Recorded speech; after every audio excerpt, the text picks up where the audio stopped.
In Uganda, access to quality emergency care can mean the difference between life and death.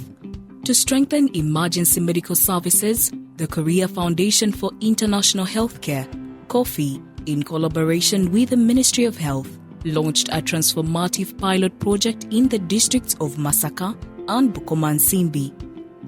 KOFIH, Korean Foundation for International Healthcare, is a public agency under the Ministry of Health and Welfare of the Republic of Korea.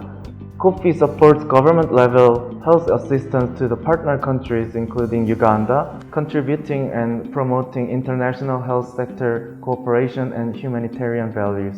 The main objective was to improve service delivery in the two districts, Masaka and Bukomansimbi, and they committed and provided about 4 million. This collaboration started in 2017 after the Korean team interacting with our permanent secretary, and emergency medical services was identified as one of the key areas of investment. In the partnership with KOFIH, because they identified one of the biggest priorities and which they are working with us. So the project focused mainly on 5 intervention areas, and these are leadership and governance, infrastructure development, emergency equipment, capacity building of health workers, and strengthening the referral system from community to regional levels. One of the key pillars of this initiative was strengthening leadership and governance. Project committees were established.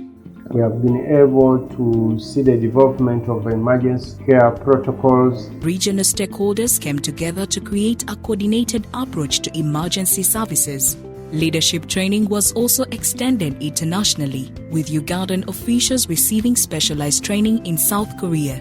Improving infrastructure was central to the project. Over $500,000 was invested towards the setting up of different infrastructure. Maternity department got a new maternity ward, fully equipped, and then the neonatal care unit, which has also all the equipment desired. We are also able to get a new theater, also well equipped by the support from KOFIH, and the surgical ward, to also improve quality of service delivery as far as emergency medical services are concerned. A radiology unit was established.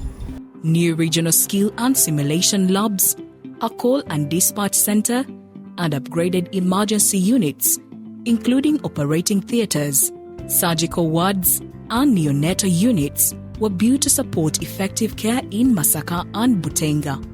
Advanced emergency equipment, including 4 new ambulances, X-ray machines, and point-of-care ultrasound scanners, were introduced to ensure that health workers have the tools they need to provide life-saving interventions. Over $500,000 towards procurement of Type B ambulances. New operating light we are currently using during operations. Modern X-ray machine, which is in place, and on a daily basis we are able to do over 100 X-rays.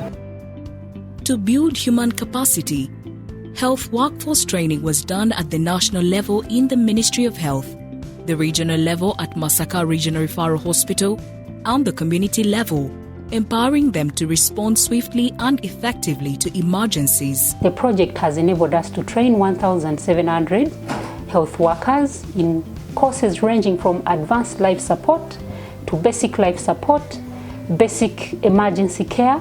We've also trained the regional ambulance drivers on how to deliver emergency care services. 508 VHTs were trained in CIFA, Community First Aid Responder course. Regarding Dr. Lee Jong-wook Fellowship Program, we have sent 130 health sector government officials to South Korean institutions and hospitals for the invitational training under this program, to enhance medical human personnel capacity building by fostering experience and skills and knowledge so they can apply to their institutions when they return to Uganda. This training opportunity has been able to train 6 doctors, 5 nurses, and a number of biomedical technicians, and also clinic officers. One of our specialists, a surgeon, a general surgeon, Dr. Mona, who got an opportunity to train with the Lee Jong-un Fellowship, was able to come back and won a grant that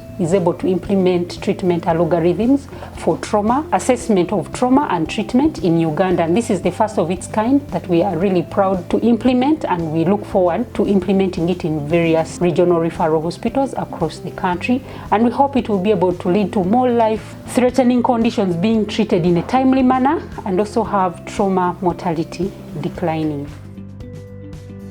So the word emergency medical services is interchangeably used with emergency care systems, all right? But the broader phrasing we use is an emergency care system, an ECS.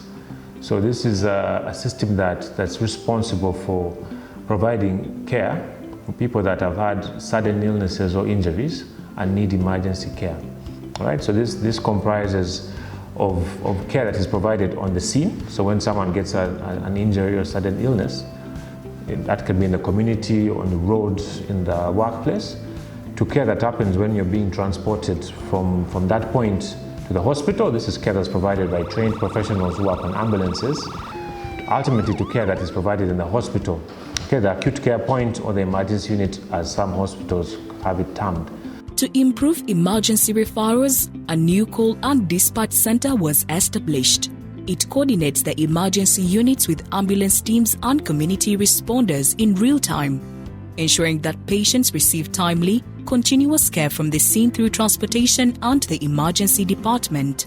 I think the time we had COVID-19 exemplified the function of a call and dispatch center. So when you have people that are having an emergency, they should be able to call using a number, call a system, a center that they can report what their emergency is, and that center can then dispatch an ambulance to respond to the emergency. You have someone seated behind who has a phone, who receives a phone call and understands the request and sends the appropriate response, okay? It could be a basic ambulance or an advanced ambulance, so depends. At the hospital, trained staff triage, resuscitate and stabilize patients before they receive definitive care. An emergency department is a designated unit in a hospital that receives, triages into categories, how sick are you, assesses, so finds out what the problem is, resuscitates, meaning if you're not well, it resuscitates, brings you back to better, and then stabilizes people that are having emergencies. This comprehensive system has led to a dramatic increase in emergency room attendance, with over 25,000 patients treated annually. Today, 98% of patients are triaged on time, and 100% are attended to within an hour. The KOFIH project has strengthened emergency care, reduced deaths, and saved countless lives. Oyamara kufentinga nengenda kumufunako enamba ya ambulance nenjikubira era tebalwawo ne bajja ne bamutwala nitukira ku emergency. 107,000 lives were saved in greater Masaka region, and 58,000 lives were saved in Bukomansimbi district. There was a 50% reduction in mortality due to some of the interventions which were put in place. Ne bamukolako ne bamuzanjaba n'atereera. Mwebale nnyo mwebalire ddala ab'ekitongole kya KOFIH. Mine would be expression of gratitude for people who don't know us to be kind enough to extend to us such help. On behalf of the people of Bukomansimbi district, which I lead, they are so much grateful, and actually they are saying they have never seen people who have good hearts like the Koreans. I just want to appreciate KOFIH, especially the emergency medicine project, to identify the critical need and addressing it without conditions, but identifying with us our need and addressing it has been the cornerstone of the success. This successful project, therefore, awaits being scaled up across the country.